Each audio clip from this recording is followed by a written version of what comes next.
What's up, all you hunters? Hope y'all are having some great hunts out there and collecting all the shiny trophies. Today we're going to go over an easy one because you've already done it if you've been following along the Platinum Hunt Bloodborne that we're doing here for a series. Because if you've killed Cleric Beast, you've gotten that little badge over there, which is the Sword Hunter's Badge. Acquiring the Sword Hunter's Badge unlocks the Hand Lantern, the Repeating Pistol, and the Kirk's Hammer, or the Kirk Hammer. Kirk Hammer is a really cool, starter weapon. And do some pretty nice stuff with it. Repeating Pistol is kind of nice because it's a lot quicker than the regular Hunter's Pistol.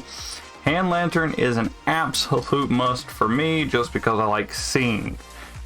There's not really much about the Sword Hunter's Badge. As long as you kill Cleric Beast, you get it. It's a guaranteed drop. It is one of the badges crafted by the Healing Church. The silver sword is the symbol of a church hunter. Ludwig was the first of many healing church hunters to come, many of whom were clerics. As it was, clerics transformed into the most hideous beast, i.e. the Cleric Beast.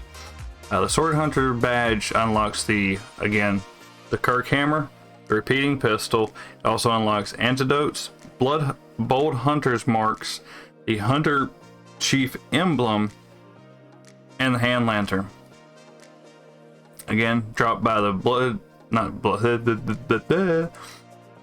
dropped by the Cleric Beast once you kill it. Judging by its appearance and description, the badge bears a connection to the Radiant Sword Hunter badge. I can see that, considering they look very much alike. It's not a far leap to assume that the Sword Hunter badge is related to the Radiant Sword Hunter's badge. Moving on to the Kirk Hammer. Well, Kirk Hammer. It is a trick weapon.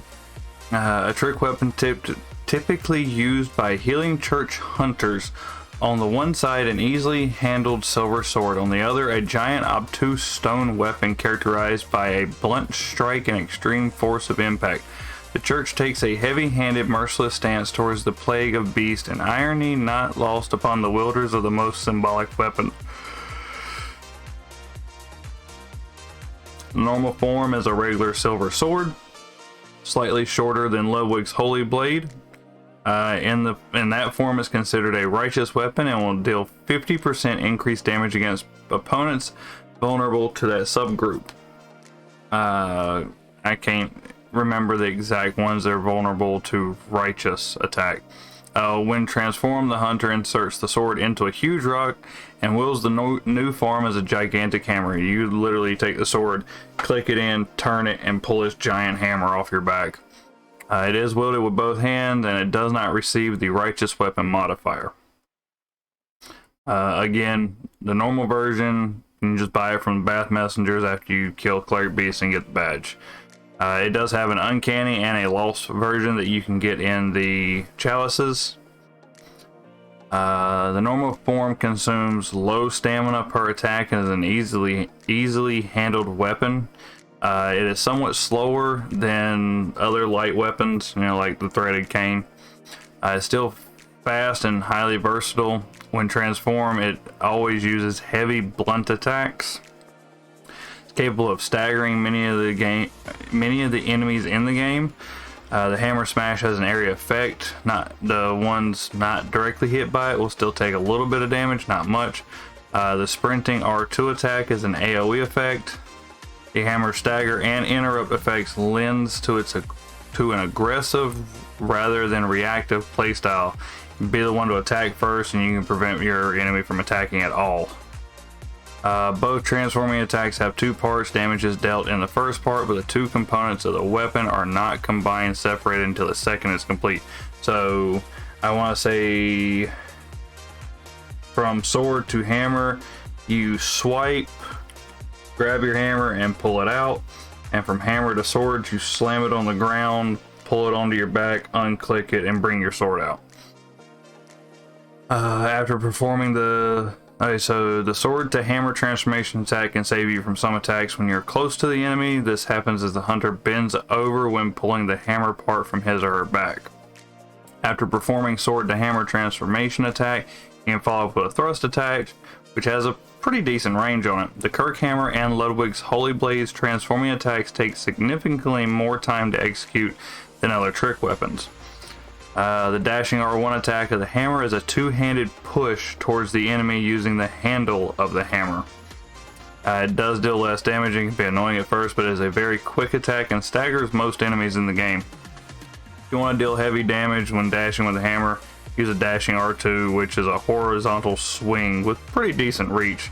Dashing R2 is the same attack as L2, but it consumes more stamina and you continue moving forward during the attack. Sprinting R1 and backstep R1 in hammer form, they do have block frames or iframes and significantly reduce a good bit of damage for you. They seem to begin as soon as the attack is actually performed.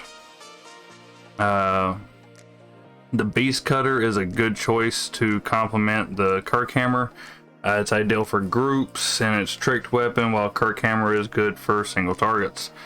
The trick form is good for large targets. L2 in trick form for the Kirkhammer does have some range, however it's not as safe as a tricked R1 attack from the Beast Cutter.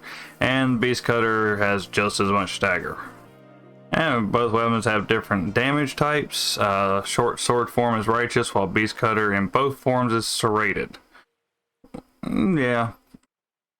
And aside from that, that's pretty much all about the Kirkhammer. Move on to repeating pistol. It's a pretty quick one. It's one of the 3 pistols in the game. Repeating pistol typically used by healing church hunters. Again, the healing church is all over these friggin' things. Crafted with mostly metal parts and exhibiting a very complex design, the repeating pistol fires 2 shots at once, making it a ravenous consumer of quicksilver bullets. Should be used sparingly compared to its workshop counterpart as the trump card in one's arsenal. So use your regular blunderbuss or your regular pistol or whatever your regular sidearm is, and if you need a type of like extra boost in damage trump card, kind of throw someone off, whip this thing out at range. It still looks like a regular pistol, and then you fire off 2 shots. Not sure its exact requirements to get to +10.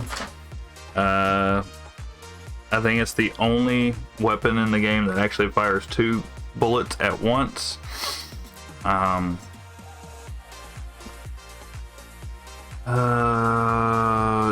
Oh yeah, it's got a high base damage and pretty good blood tinge scaling, but as soon as you meet its requirements, it's a pretty good weapon to grab onto and, you know, use it.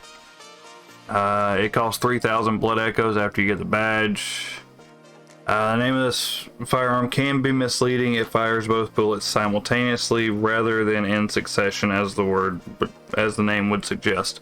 Yes, it does. It's not repeating. It is a 2-barreled or a double-barreled pistol. You just fire both shots at the same time. Even though it fires 2 quicksilver bullets, it doesn't deal double damage. It isn't possible to get hit by only one of those bullets. You're gonna hit them twice. You can't fire it if you only have 1 bullet remaining, quicksilver or blood. Can be a problem if you're relying solely on blood bullets, since the 5th one is pretty much wasted every time. And as for the hand lantern, it's a consumable in Bloodborne. Not really, because it never consumes once you buy it. When activated, hand lantern will illuminate the surrounding area. Can be done pretty much anytime, anywhere, and it frees you up from having to have a torch. It is less light than the torch, but you really don't tell a difference. It costs 2,000 blood echoes. It's sold by the messengers. Even though it's listed as a consumable, it is an unlimited use item. It's mainly used as a way to grant illumination while not restricting your ability to fight. However, the light is faint when compared to a torch, and a hunter's torch can actually be a somewhat effective sidearm, and it provides illumination. It does affect old Yharnam beasts who are afraid of the torch and the hunter's torch. That's kind of funny. They're just afraid of light and fire, pretty much. It's similar to the Object of Souls worn by the player in Demon Souls. When Bloodborne was first released, using the hand lantern would reduce your stamina regeneration. They fixed that in patch 1.04. And I do believe that is everything for the Sword Hunter badge and the stuff that it unlocks. So, hope y'all enjoyed snagging these for your completion trophies for your both your hunter weapons and hunter. Oh no, hand lantern is not needed for hunter tools, but you do need the repeating pistol and the Kirk Hammer for obtaining all the weapons. And remember guys, hit the like, subscribe button, and hit that little bell so you know when I randomly throw up videos, because I can't seem to get on my stinking schedule. Y'all have fun on your hunts. Enjoy collecting all those nice shiny trophies.